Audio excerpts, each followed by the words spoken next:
మనుషులుంటారు ఒడ్డిపోయిన శ్రీనివాస్ కథలు. ఒడ్డిపోయిన శ్రీనివాస్ కథల పుస్తకం ఇది మొదటి సంకలనం. అయితే ఆయన గత 40 ఏళ్లగా సాహిత్య ప్రపంచంలో అందరికీ పరిచయమైనటువంటి వ్యక్తి. ఆయన ఈ కథల కంటే ముందు చాలా ప్రఖ్యాతమైనటువంటి కవిత్వం రాశారు. ఎన్ని దీర్ఘ కవితలు రాశారంటే కాశ్మీర్ మీద దగ్గర నుంచి అనేక సమస్యల మీద ఆయన పడావు అని ఇట్లాంటి కవితలని కవిత్వం అంతా చాలా విరసంలో కవిత్వంలో చాలా సుప్రసిద్ధులైనటువంటి వాళ్ళల్లో ఒడ్డిపోయిన శ్రీనివాస్ కూడా ఒకడు. అయితే ఇక్కడ నేను ఒక చిన్న మాట చెప్పాలనుకుంటున్నాను. ఒడ్డిపోయిన శ్రీనివాస్ కవిత్వం రాసిన కాలం ఒక 25 ఏళ్ళు 30 ఏళ్ళు తర్వాత రాసినా కూడా ఆ కాలంలో ఆయన కవిత్వ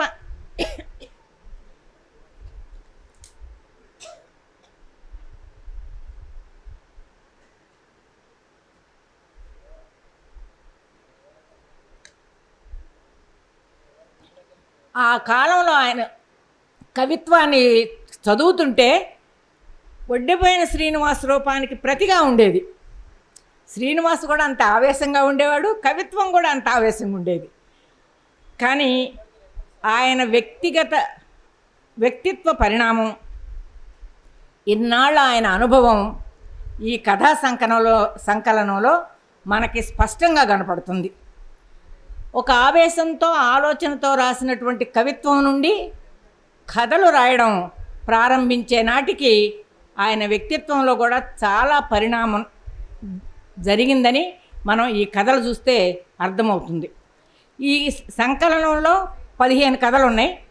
ఈ 15 కథలు కూడా మానవ సంబంధాలని ఎత్తిపట్టినటువంటి కథలు.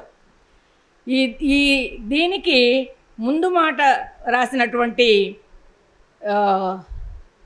ఫెలో ట్రావెలర్ గారు ఒక మాట అంటారు. కార్పొరేటీకరణ విధ్వంస కాలంలోనూ కొనసాగుతున్న భూస్వామ్య పెత్తందారీ సంస్కృతిని, దానికన్నా మించి విచ్ఛిన్నమవుతున్న మానవ సంబంధాలను ఈ కథలు చిత్రించాయి. వీటిల్లో మానవత్వాన్ని నిలబెట్టే తపన కనిపిస్తుంది అని చెప్పి ఫెలో ట్రావెలర్ గారు ఈ కథల గురించి ముందు మాట రాశారు. ఆయన రాసినట్టుగానే ఈ కథల్లో మనుషులుంటారు అనే ఒక కథ దీనికి టైటిల్ పెట్టారు. ఈ మనుషులుంటారు అనే కథలో ఎలాంటిదంటే ఈ మధ్యకాలంలో మన సమాజాన్ని కుదిపివేస్తున్నటువంటి అంశం మతతత్వం.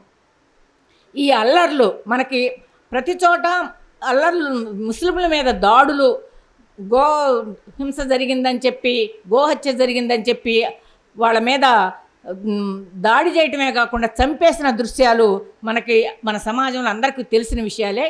అయితే ఇట్లా కాకుండా మనుషులుగా ఉండాలి మనం, మతాలుగా ఉండకూడదు.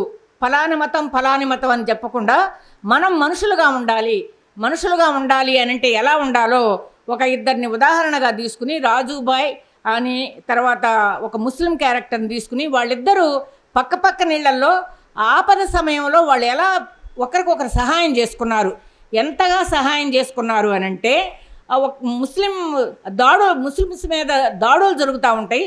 ఆ దాడులు జరుగుతున్నప్పుడు ఈ ముస్లిం అతని ఇంటికి మీదకి వచ్చి బయటికి రమ్మని చెప్పి కత్తులు తీసుకుని కొంతమంది మతతత్వవాదులు వచ్చినప్పుడు అతన్ని చంపాలి అనుకుంటే మమ్మల్ని చంపి ముందు తర్వాత మీ ఇంటికి మీ దగ్గరికి వెళ్ళండి అని చెప్పి అతను చంపండి అని చెప్పి ముందు హిందువులు అయినటువంటి రాజుబాయ్ వచ్చి అతని ప్రాణాన్ని కాపాడతాడనమాట.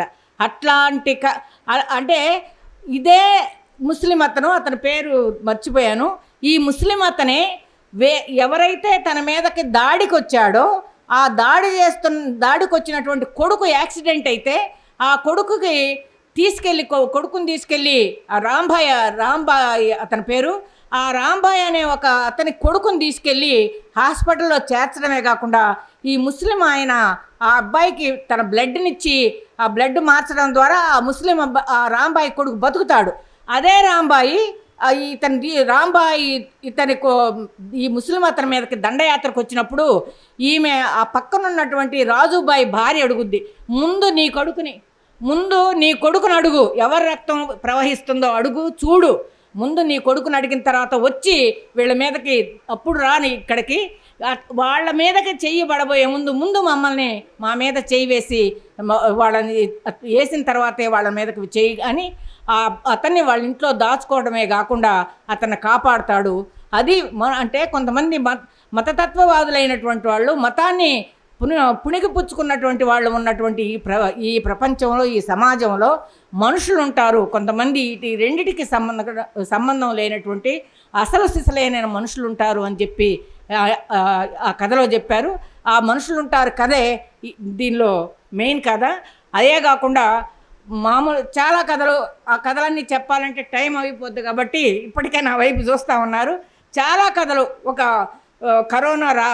కరోనా టైంలో కానీ, లేదంటే ఒక చచ్చిపోయిన మనిషి ఆ సాంప్రదాయాలు నాకైతే ఐడియా లేవు. మరి ఇక్కడ తెలంగాణ జిల్లాల్లో ఆ పాడ మీద పడుకుని డబ్బులు వసూలు చేసుకునే సందర్భంలో కూడా తండ్రి చనిపోతే ఆ పాడ మీద కొడుకు పడుకుని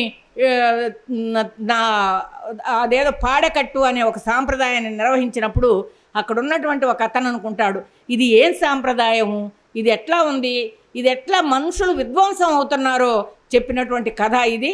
ఇట్లా మానవ సంబంధాల పట్ల ఆర్తితోనూ ఆలోచనతోనూ ఆవేదనతోనూ చెప్పినటువంటి కథలు ఇవన్నీ.